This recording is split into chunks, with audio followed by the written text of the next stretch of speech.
Welcome back, everybody. This is the second video for week 5. This is an actual problem that we're going to be doing on the test. I call this a step problem. This is a step problem because when you want to know how much energy you use, every step, every slant, every flat is different. So you have to do it step by step. The first thing you need to do, read the question. How much energy does it take to change from 10 grams of ice at minus 20 to steam at 140? I always. Okay, indicate where you're starting, where you're ending. That tells me that this problem is going to take 5 steps. I've got to take minus 20 degree ice and warm it to 0. Ice can only go to 0. I've got to melt the ice from 0 degrees ice to 0 degree liquid. Then it's all, now any more energy I put raises the temperature of that liquid to 100. Liquid can't get past 100. So then it starts to boil. It starts to vaporize. Okay, and then you have 10 grams of 100 degree liquid. That changes to 10 grams of 100 degree steam. And then the extra energy warms the steam. So you're either warming or you're changing state. So this is 1, 2, 3, 4, 5 steps. Okay, the slants, mass times delta T times the CP.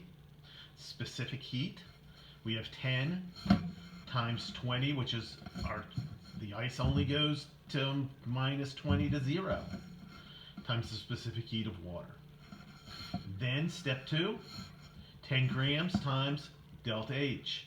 This is delta H fuse, F-U-S, delta H fusion. Okay, heat of fusion, that's this. So it takes 3,340 joules of energy to take 10 grams of ice at 0 and change it into 10 grams of liquid water at 0. Warming up all that, mass times delta T times the CP of what? CP of water. Notice the water only goes from 0 to 100. Your delta T cannot be negative 20 to 140. It has to be each of the different phases. You have to boil the water. Here you're using heat of vaporization, delta H vape. And then your last step, your 5th step, it's a slant. So we're going to use mass times delta T times the CP of vape. Add them all together.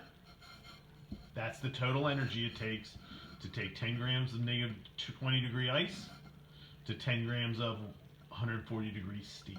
Okay? That's the major problem. That's what you're going to have most points on. Okay? There's a couple other problems you can have. Let me see. Okay, this is also in your notes. It says here, what we're doing is we're having a set amount of ice. A set amount of energy, I'm sorry. And we're adding it, and we're going to see where we stop. So, 7,000 joules of energy, 15 grams ice at 0. Well, any energy you add to 0 degree ice, it's going to melt. So you're starting right here, and you've got to do this. So it takes 5,010 joules to melt the ice. That 5,010 joules came out of the 7,000. You got this much left. So now, I know that's not enough to take me all the way up the hill. So I use the slant, but I know how much energy I have. I'm not solving for energy here, I'm solving for delta T. So if I solve this for delta T, I get 31.7. That means 7,000 joules of energy will take 15 grams of 0 degree ice and melt it and raise the temperature to 31.7. Okay, so read the question and know what you're being asked for. Here's a really hard one. Now we've got 9,000 joules of energy, okay, added to 17 grams of ice and negative 5.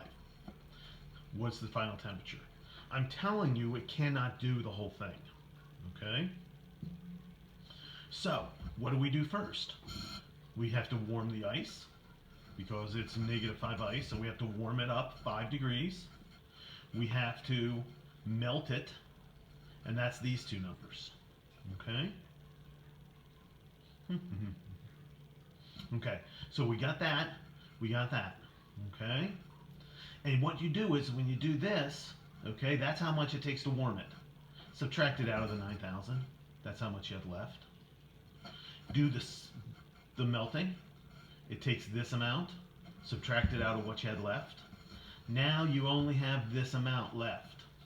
Okay? Now you do what we did before, find delta T, because you know this amount of energy is not enough to get all the way up the hill. Okay? And lastly, this is a one-step problem. How much water can be vaporized? So because it's vaporized, because it's a flat, we're using this. We know joules, because it's given in the problem. Delta H is always 2260 for vaporization, the upper flat. And we just solve for M. Know what you're being asked and find the variable. Okay? Sorry it took so long.